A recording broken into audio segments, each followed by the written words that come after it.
Keto Baked Mac po, pero gawa sa almond flour. Request po ito ng aking anak last Christmas. Share ko lang po sa inyo para dagdag recipe po ninyo. So, una nagisa po ako ng bawang, tapos sibuyas,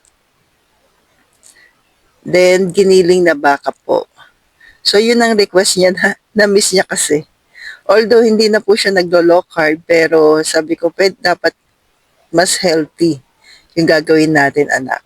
So, baked macaroni, yung ginawa natin. Pero yung pasta kasi alam ko na hindi lang siya mataas sa carbs kundi na processed din.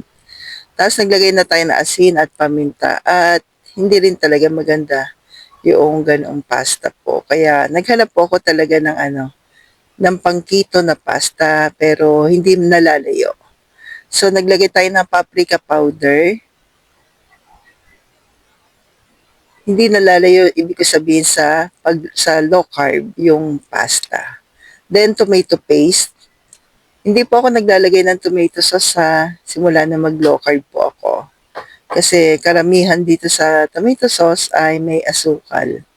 Kaya hindi po. Then halu-haluin lang po natin maigi para malagyan po lahat. Tapos nag-add ako ng konting water. Konti lang po. Then tiniplahan ko na lang po ng asin kung kulang. Then ito na po, tabi na natin. Ito po yung pamalit ko sa pasta.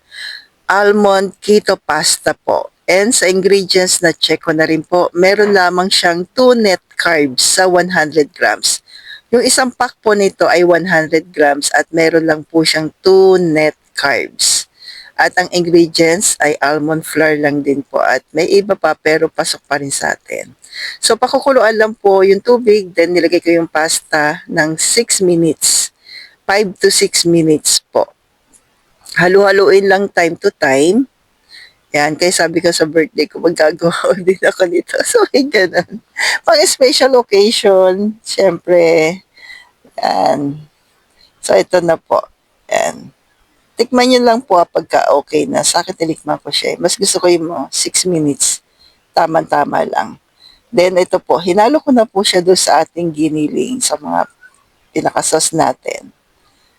Yan. Halu-haluin lang po maigi para malagyan din yung ating pasta.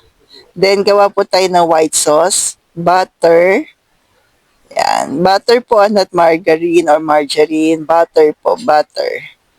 Yan. Then, add po tayo ng all-purpose cream.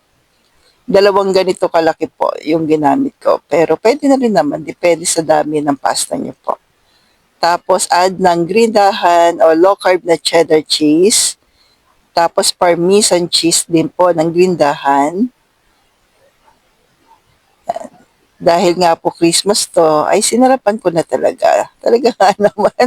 Tapos, yan. Lagay lang tayo ng white pepper. Kasi pagka black, mas okay na rin ng white. Yan. Then, konti asin kung matabang, pero hindi na po ako nag-add. Kasi nga may cheddar cheese. Then, naglagay lang po ako ng cheddar cheese, tapos mozzarella cheese ng grindahan po. At, yan.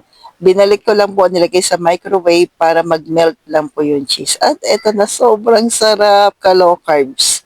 At syempre, guilt-free, pang low carb po na baked macaroni.